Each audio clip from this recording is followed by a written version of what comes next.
ज्ञानतिमिरन्दस्य निरञ्जनशलाख्या चक्षुरुन्मिलितं येन तस्मै श्रीगुरवे नमः। श्रीचैतन्यमनोभीष्टं स्थापितं येन भूतले स्वयं रूपः कदा मह्यं ददाति स्वपदान्तिकं वन्देऽहं गुरो श्रीगुरुकमलं श्रीगुरुन् वैष्णवांश्च श्रीरूपं साग्रजातं सहगना रघुनाथं वितं तं सजीवं सादयितं साधुतं परिजनसहितं कृष्णचैतन्यदेवं श्रीराधा कृष्णपादा सहगना ललिता श्रीविशाखावतं च हे कृष्ण करुणा सिन्धु दीनबन्धो जगत्पते गोपेशा गोपिकान्ता राधाकान्ता नमोस्तुते तप्त काञ्चन गौराङ्गी राधे वृन्दावनेश्वरी वृषभानुसुते देवी प्रणमामि हरिप्रिये वाञ्छाकल्पतरुभ्यश्च कृपा सिन्धुभ्यश्च पतितानां पावनेभ्यो वैष्णवेभ्यो नमो नमः।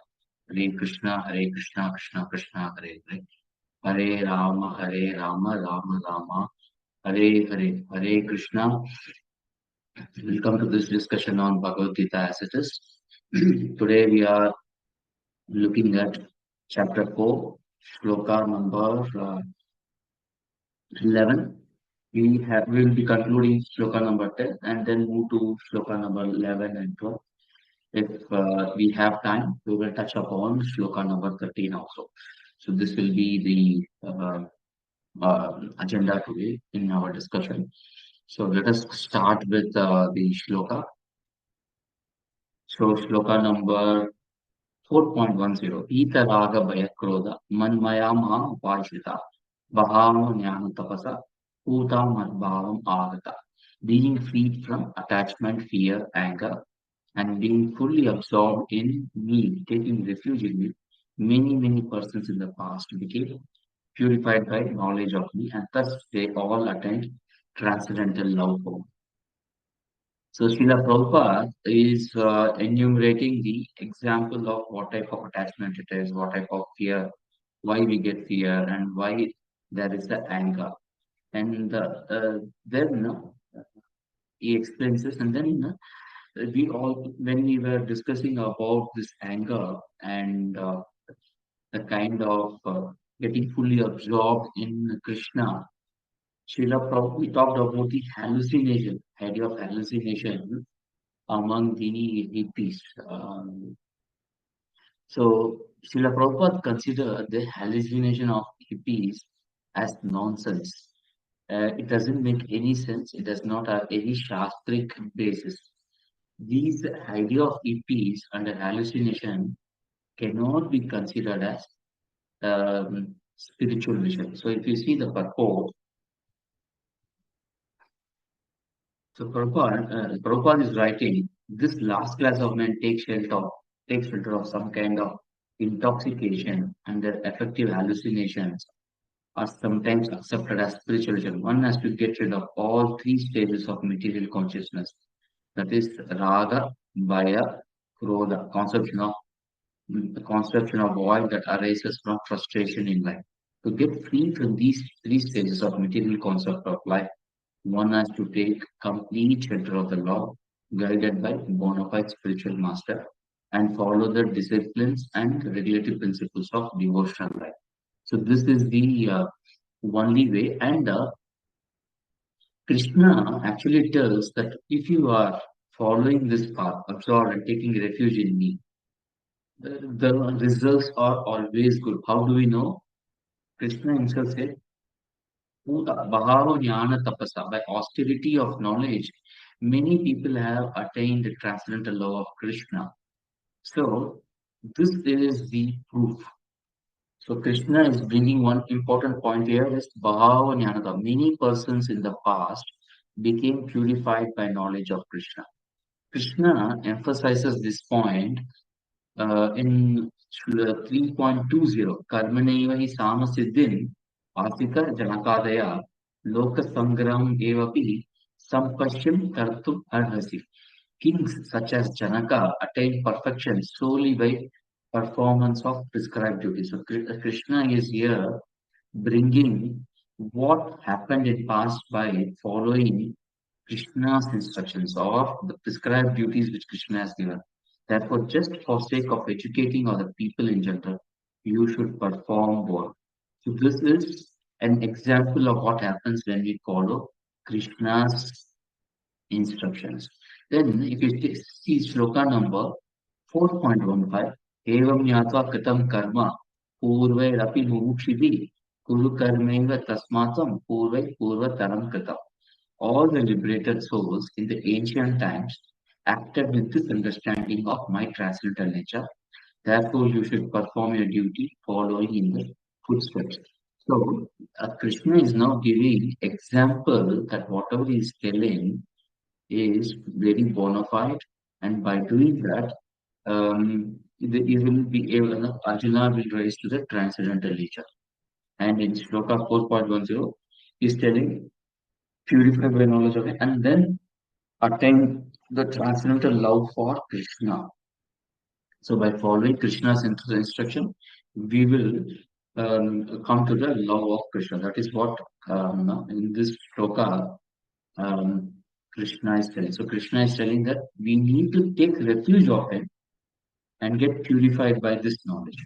Now, by these instances which Krishna is highlighting, Krishna wants to emphasize the certainty of the path that Krishna is recommending.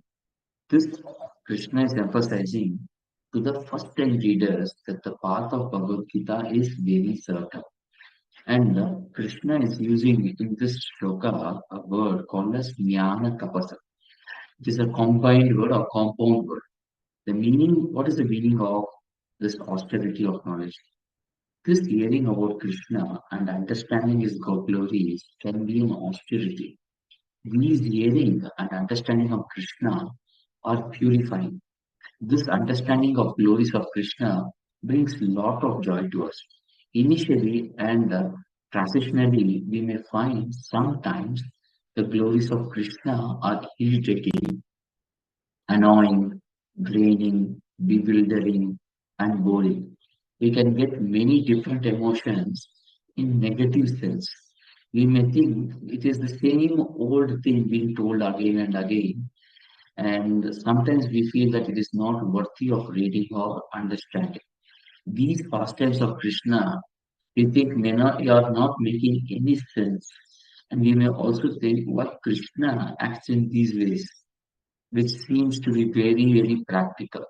So, Janma Karma Cha Medivam, if we see the shloka Janma Karma Cha Medivam, Evam Yo Veti Tattva. By hearing the birth and activities of Krishna, um, it sometimes may not be interesting. Sometimes we enjoy hearing pastimes when we hear newer pastimes every day or every time. But when we hear same pastime 3 or 4 times, our mind may question, why should we hear this same pastime again and again? Is there anything new in this? The point is that when we hear the pastimes again and again, to understand the Krishna Tattva, Krishna Tattvata is very, very important. So we need to understand the Krishna Tattvata in the past tense. This requires austerity. With this austerity, we gain the knowledge of Krishna Tattvata. Only this will purify us. Then what happens? Sutta Matbhavam Arata. We attain the love of Krishna. Being purified, attain Madhbhavam, love for me, Agata gets attained. So the people attain Bhava for Krishna. This is what Krishna says. So Srila Prabhupada connects this to Bhakti, which is discussed. This Bhava, Srila Prabhupada connects to the Bhakti in the nine stages of Bhakti as described in nectar of devotion. Ado Shraddha, Tata Sadhu Sangha, Ata Bhajana Kriya, Tata Anartha Nivrittisya, Tato Nistas Ruchistata, Ata Asakti Tato Bhavas, Tata Prema Avyudan Chati, Sadhakana Ayam Premna, Radur Bhave Bhavai Krama. So in the beginning, one must have preliminary desire for self-realization. So this will bring one to the stage and to associated person was spiritually elevated. The next stage one becomes initiated by elevated spiritual master. And under this instruction, the neophyte devotee begins the process of devotional service. By execution of devotional service under guidance of spiritual master, one becomes free from all material attachments, attains steadiness of self-realization, and acquired taste for hearing about personality of God, Sri Krishna. This taste leads one further to attachment of Krishna consciousness, which is matured in bhava, or preliminary stage of transcendental love for Krishna. So Prabhupada is here relates bhava to bhava mentioned here in the transcendental love for me to the preliminary stage of transcendental love for Krishna, as discussed in the Nectar of Devotion. So, Nishtha means we see the medicine which was given as a part of a cure is working. So, our faith becomes stronger. So, in Nectar of Instruction, we have given a similar example. Sometimes, if we are suffering from jaundice, then our tongue cannot taste anything sweet. But the patient is given sugarcane juice as advised by a practitioner. Then slowly the effect of disease subsides. Because of drinking of the sugarcane juice, the effect of the disease subsides. The tongue is able to taste the juice. The patient realizes that cure is working. This is Nishtha. So our material disease slowly gets cured and we are able to see a transformation in us. That stage is Nishtha. Then we realize that as the treatment progresses, the taste of sugarcane juice becomes, we are able to relish it much deeper and deeper. This stage is called as Ruchi. That stage is called as Ruchi. The patient gets a taste of the holy name and starts executing devotional service. So this results in attachment to the devotional service and holy name of Lord. This is asakti. And then we get into what is called as bhava. Bhava is the preliminary stage of love for Krishna. This is positive spiritual affection for Krishna. Prema is the next stage, which is spontaneous spiritual love for Krishna. So Srila Prabhupada's point is that when we put aside these obstacles, that is our attachment, fear, and anger, and we come to the stage of strong spiritual affection for Krishna, then it is because of this happens mainly because of our purification by knowledge of Krishna. Because Jnana tapasa. It is based on Jnana sapa. By repeated hearing about Krishna, our heart gets purified and we develop a taste, strong taste, and then strong love for Krishna. So this is what is discussed in 4.10. Let's go to sloka number 4.11. ये यथा मां प्रपद्यन्ते तां तथैव भजाम्यहम् मम वर्तमानुवर्तन्ते मानुष्यः पार्थ सर्वशः. As all surrender unto me, I reward them accordingly. Everyone follows my path in all respects, O son of Pritha. So this shloka starts the next section of the fourth chapter of Bhagavad Gita. So let us have a look at the different sections. So in chapter 4, there are totally 5 sections. The first section is Krishna teaches and establishes Dharma. Second, 11 to 15 is Krishna is God and creator of all paths. Then third is Karma Yoga is the Dharma, or Karma Yoga as Dharma. That is what is discussed in chapter 4 in this shloka. And shloka number 25 to 33, we are achieving jnana through sacrifice. How is that? We will see that because we discussed about Bhava Jnana Tapasa. Then 34 to 42 talks about the glorious knowledge about Krishna. So these are the main divisions. Let us look at shloka number 11 now. ये यथा मां प्रपद्यन्ते तां तथैव भजाम्यहं मम वर्तमा अनुवर्तन्ते मानुष्यः पार्थ सर्वशः.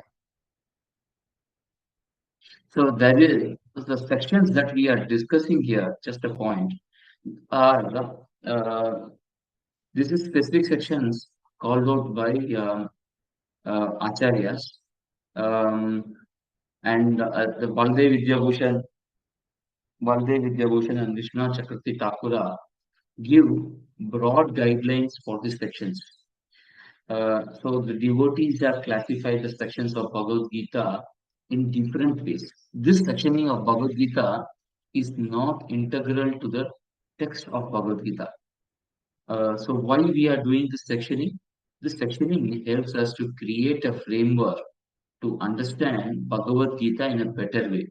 This framework gives us brings helps us to bring continuity and clarity of understanding. So this section of 4.11 to 4.115 focuses on Krishna is goal and creator of all paths. Now the first question that we need to answer is how is this related with the previous section? The previous section talks about Dharma, the set of procedures which one has to follow to purify oneself. There are many processes of purification. The best way is Manmaya Ma Upashita. This is what is recommended by Krishna. So if we go to the sloka, everybody doesn't want to practice Manmaya Ma Upashita. So they don't want to practice that.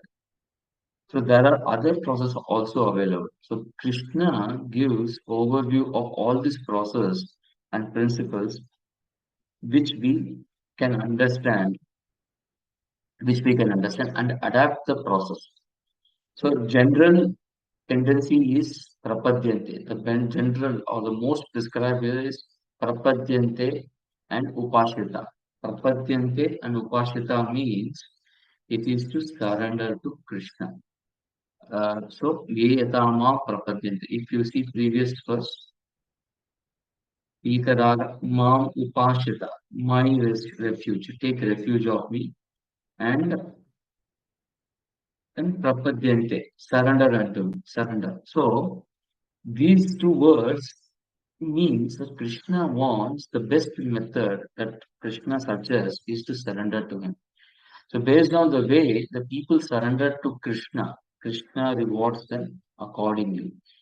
All people follow the path. Mama Vartama Anuvartante. That is what Krishna is telling. It is Krishna is telling Mama Vartama Anuvartante.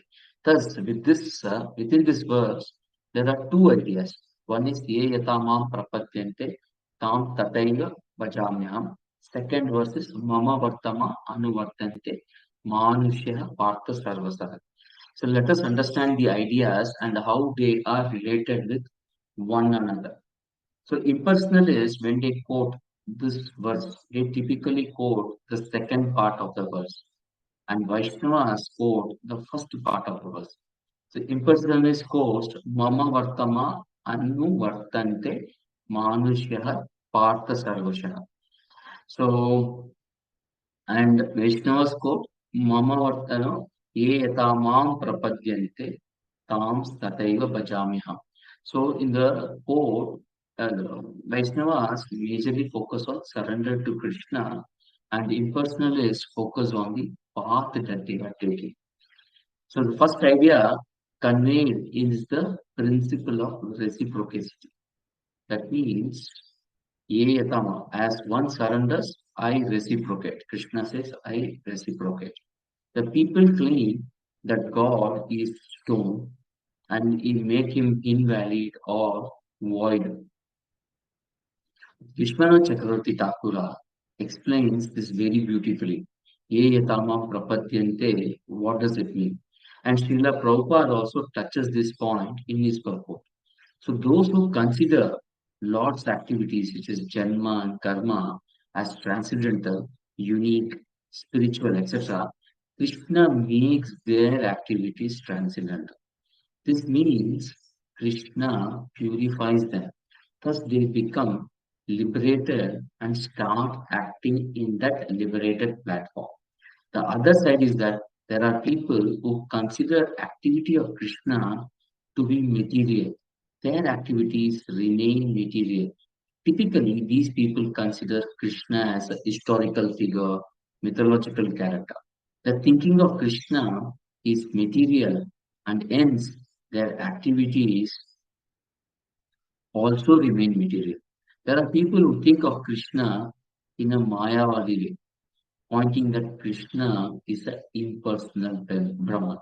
This is also material conception one. So Brahman principle is also material conception or material conception. So they think everything that has form is material.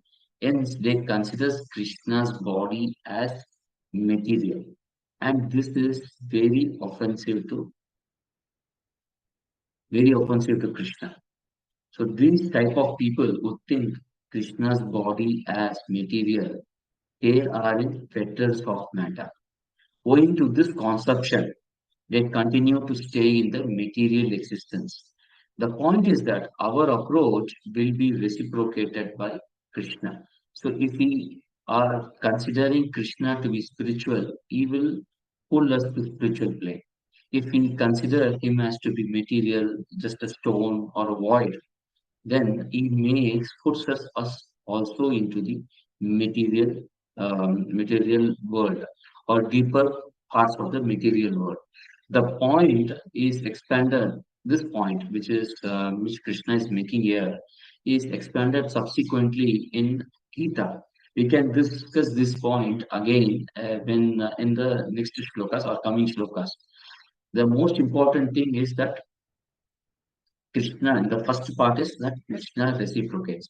The second point is the Mama Vartama Anuvartante. This means people follow Krishna's path. Mama Vartama. Mama Vartama means Krishna's path. This is sometimes wrongly translated, all paths lead to me. Manushyaha Partha Sarvasha. Manushyaha Partha Sarvasha means Sarvashaha is closer to, I just share my screen so that it is easy to understand. So Manushyaha Partha Sarvashaha. Mama Vartama Anuvartante Manushyaha. That means men follow my path. It is not Sarvashaha, it is not Sarvashaha Vartama Anuvartante. So all paths is not Sarvashaha Vartama.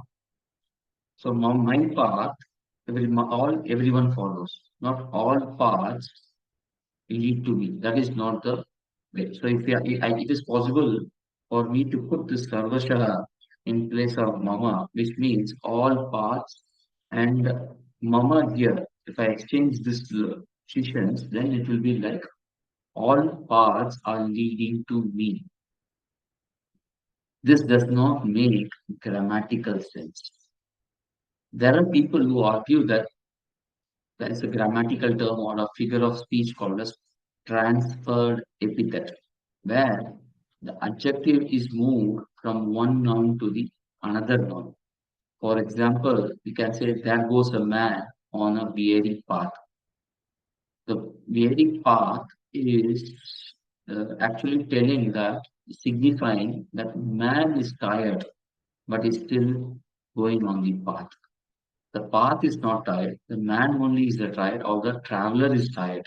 Same way, people try to shift the position of Sarvashaha and Mama and say all paths lead to Krishna. All paths lead to Krishna. But if that is the case, then we can see that in shloka number 3.32, Eka etat abhyasu yanto nanu tistanti me mata sarvanyana vimulamstan vidinashtan achetasa.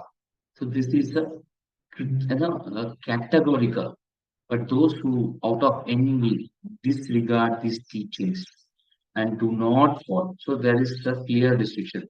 Not follow the instructions given by Krishna and regularly are to be considered bereft of knowledge, befooled and ruined in their endeavors for perfection. So here we can see there is a dichotomy. One is people who follows Krishna's instruction and those who disregard Krishna's instruction. There is one more sloka number 31, 3.31.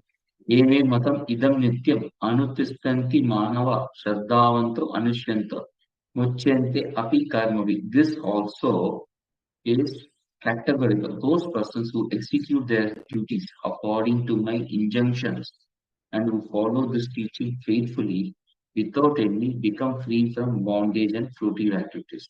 So this also very categorically tells that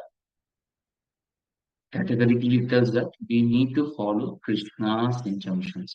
Then there is one more sloka. Yanti deva vrata devan pitrun yanti pitrvrata bhutani yanti bhuteja madhyagno apima. Those who worship demigods will take birth among demigods. Those who worship the ancestors go to the ancestors. Those who worship ghosts and spirits will take birth among such beings, and those who worship me will live with me. So this means that Krishna is at least telling four different parts here. So four concepts are there, and four objects of worship are there, and that results in four destinations. The idea that all path leads to Krishna is not sustained in these verses.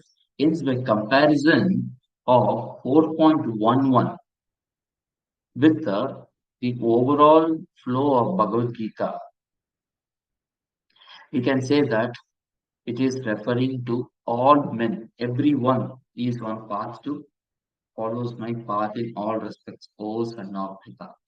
This discounting we can do from conceptually with respect to overall view of Bhagavad Gita, logically as well as grammatically. Whatever a person does, he will come to Krishna does not work out logically. This means if Arjuna fights or does not fight, he will go to Krishna? No. Krishna categorically told him to fight. Karishye, Arjuna then finally says, Karishye Vachanantava. I will do what you say. So, Krishna wanted Arjuna to fight. So, whether Arjuna fight or doesn't fight, it goes to Krishna. This is contrary to why Krishna is speaking Bhagavad Gita. Krishna is speaking Bhagavad Gita mainly to instruct Arjuna to fight. The entire context for Krishna to instruct Bhagavad Gita is to make Arjuna fight so that the rule of Dharma can be established under the supremacy of Yudhishthira. Srila Prabhupada, in one of the made a point that there is no need of Krishna to speak Bhagavad Gita if all paths are going to him. So based on above points, above facts or above documentary evidences, we can clearly say that Mama Vartama Anuvartante Manushya Partha Sarvashaha is referring to everyone, not every part. So let us now understand what it means that all people are in path of Krishna. First of all, whatever a person is attracted to, it is manifestation of Krishna. So attraction to Krishna can fall based on modes that a person has acquired. Some are in mode of goodness, some are in mode of pure goodness, some are in mode of passion, some are in mode of ignorance.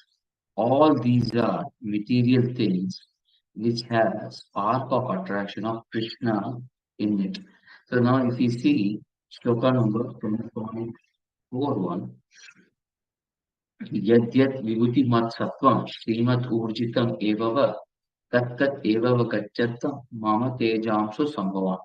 Knowing that all opulent, beautiful, and glorious creations spring from but the spark of my splendor.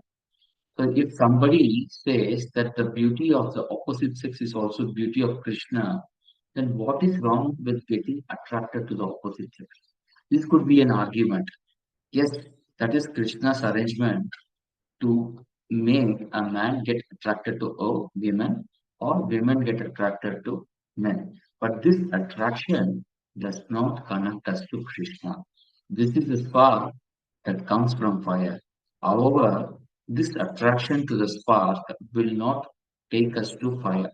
So Srila Prabhupada in one of the Chaitanya Charitamrita reports says that Mayavadi says that everything is an experience of Brahman, and that a person who takes alcohol and says that he is experiencing Brahman, uh, maybe so he is also experiencing Brahman. So can we say, okay, I have to reword it. A person take alcohol and he says that I am realizing or I am experiencing Brahman. Is this an experience of Brahman? Yes, it is an experience of Brahman, but this experience of Brahman does not purify us, but putrefies us and degrades us. When Krishna says that everyone is on my path, it means all men are attracted towards Krishna and different manifestations of Krishna. However, whether that attraction takes a person away or towards Krishna will depend on kind of attraction. However, everyone is on Krishna's path. This way, everyone is attracted to Krishna. So, Srila Prabhupada asked George Harrison to write a foreword on for his book Krishna. George Harrison had a generic understanding about Krishna consciousness. However, his foreword was very nice, written very nicely, and also insightfully, saying that everyone is attracted to Krishna. Some people know it, some people don't know it. Srila Prabhupada also says in Rasalila chapters in his tradition of Krishna's book that everyone is dancing. Some are dancing in Mahamaya and some are dancing in Yogamaya. In Yogamaya, they are praising Krishna, serving Krishna. They are happy about it. Those who are in Mahamaya, they are in illusion and their life is miserable. So this is what it means. Mama Vartama Anuvartante. Srila Prabhupada concludes that if we are attracted to separated sparks of Krishna rather than the sparks, let us get attracted to the whole, the fire. It is not necessary that we get attracted to the spark. It is better to get attracted to fire. Srila Prabhupada also quotes the verse from Srimad Bhagavatam, Akama Sarva Kamova Moksha Kama Udarati Tivrena Bhakti Yogena Vyajeta Purushapa. So he is quoting it from 2.3.10. So what does it mean? A person who has broader intelligence, whether he be full of material desire, without any material desire, or desiring liberation, must by all means worship the Supreme Whole, the personality of God. So when I understand that whatever I am attracted in this world, if I know that if I know that that it is nothing but Krishna or feature of Krishna or given by Krishna or manifestation of Krishna. So instead of separately seeking them, it is better for me. It is intelligence for me. So it is a broader intelligence that I will think, let me get attracted to Krishna. By doing this, I may get the spark, but I will also get Krishna. Who is the supreme personality of God. So we can choose either infinite longings or choose longing for infinite.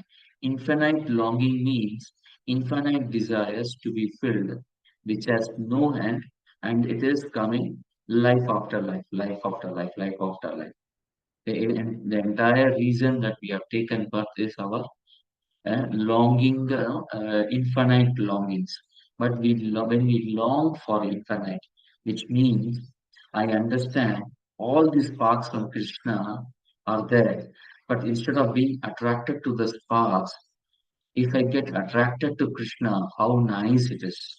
So let me get attracted to Krishna. So that is longing for the infinite, longing for Krishna, who is source of all of these attractions. So now, so if everyone is on path of Krishna and ultimately Krishna is the rewarder, why do we worship? Why we do not worship him? Why we see people worshipping different things in this world? So that is what is talked about in the next shloka, which is shloka number 12. Kangshatam karmanam siddhim yajanti iya devata shipram hi manushe loke siddhir bhavati karmaja. So karmana, here there is a word called as karmana, which refers to routine activities. Kangshatam karmanam siddhim. So people tend to worship demigods, devataha. Devata means demigods. People tend to worship demigods. Why? Because they want shifra very quickly. They want results very quickly. Shipram hi manushe loke. So they want very quick results. So demigods generally give the results if we do some rituals. Demigod worship is like a contract. If we are executing the rituals as specified, we will get the results. So then, why is demigod preferred? The demigod is preferred because they fulfill it fast and there is a contract. Let us understand it by an example. If a child asks for a sweet to mother, mother does not oblige. With mother, child need not have to give any money. If she has to go and ask, he or she has to go, the child has to go and ask, and mother will give without any money, anything in return. But instead, mother tells child, if you eat too much sweet, it is unhealthy, you will spoil your teeth. So, mother will give sweet to child only if it is good for the child. Now, let the child get some money, and the child goes to a shop and gives the money to shopkeeper, asks him to give chocolate and for the money which the child has given. So the demigod worship is something similar to this. There is no mood of love. There is only mood of business. So demigod worship is more like a mood of business. I give money, you give me chocolate. Whether the chocolate is good or not, demigod is not interested in it. So we get our desire fulfilled rather than any spiritual advancement. With Krishna, he will also fulfill our material desires, but he is careful in checking whether the boon is really favorable to us. Krishna does not want us to get obsessed with material desires so that our spiritual progress gets hurt. Krishna will fulfill our desires, but in a very, very gradual way with proper understanding that this whatever this person is getting is always helping him in his spiritual advancement.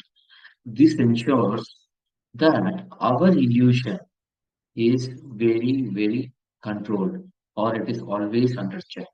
Demigod worship targets quick results and no purification. So that is why it is said as Kankshata Karmana. Kankshata means desiring. Karmanam Siddhim Yajanti Iha Devata. So Srila Prabhupada expands the, uh, this, uh, the scope of this shloka. And the scope is giving semantic scope. Iya Devata may also refer to other materialistic people. So in our current day society, we see that there are many people closely associated with politicians. These people do everything of the politicians to get their desires or requirements fulfilled. People do this because we think if we flatter the politician, he will get happy and give the result. So the major reason for the worship is that we get something in return, some result in return, or this results can be called as fruitive results in return. So sometimes it is politician, or sometimes it is some godman or bogus godman. So there may be books available which states 101 reasons why a specific person is God. There are stories where this God man has helped to miraculously save someone's daughter who was declared sick and uncurable.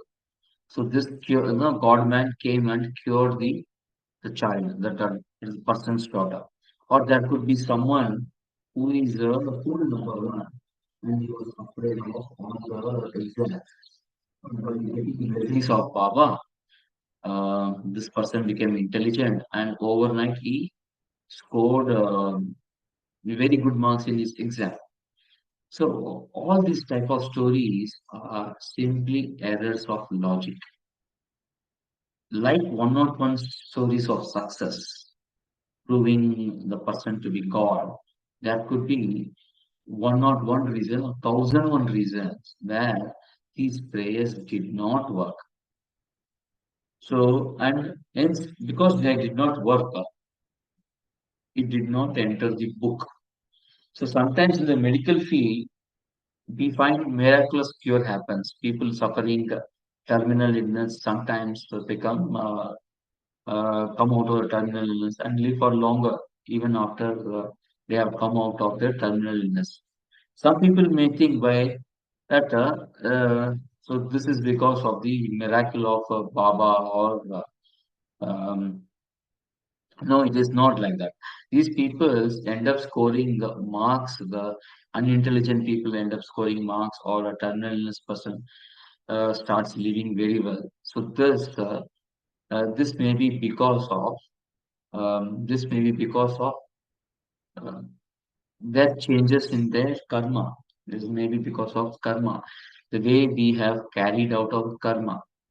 So it has got nothing to do scripturally or logically. It has to do only with our karma.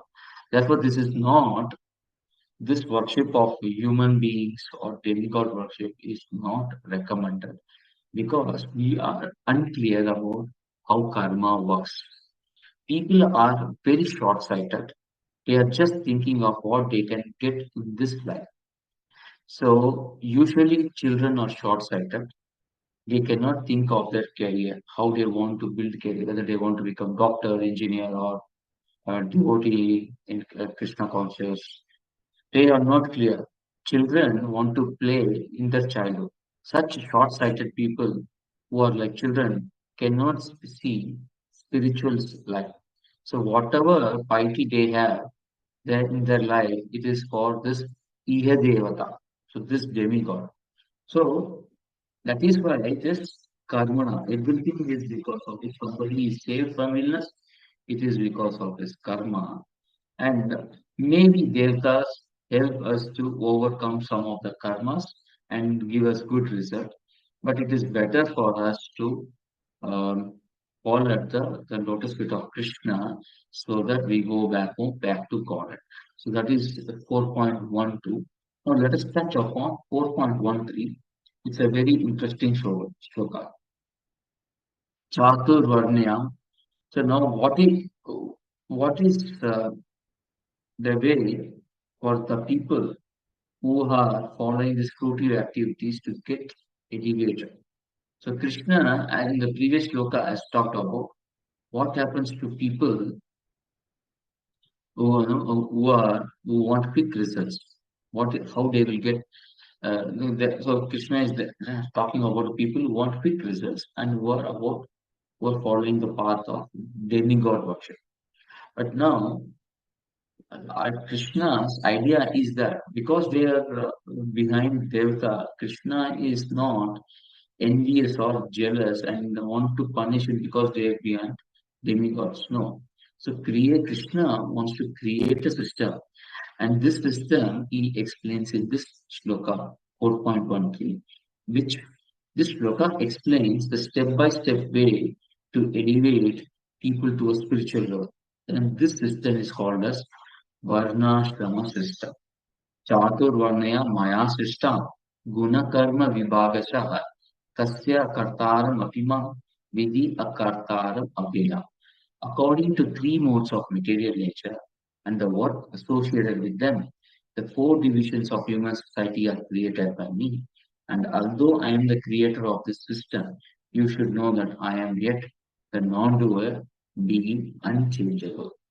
So, so this system of Varna and Ashrama is something which Krishna has created, and it is for our elevation. So at this point, I'll stop here. I have identified some questions based on our discussions today. So why does Srila Prabhupada reject the ideas of hippies as spiritual visions? What is the meaning of term jnana tapasa as used by Krishna? What is the significance of mama vartama anuvartante in Bhagavad Gita 4.11? Why do people worship demigods instead of Krishna directly? And then, how does Srila Prabhupada explain the stages of bhakti like Nishtha, Ruchi, and Bhava? These are key highlights of the major points that we discussed today. Thank you very much. वाञ्छाकल्पतरुभ्यश्च कृपा सिन्धुभ्यः च पतितानां पावनेभ्यो वैष्णवेभ्यो नमो नमः। ग्रंथराज भगवद गीता की जय। जगत गुरु श्रील प्रभुपाद की जय। गौर भक्तवृंद की जय। गौर हरि हरि हरि बोल।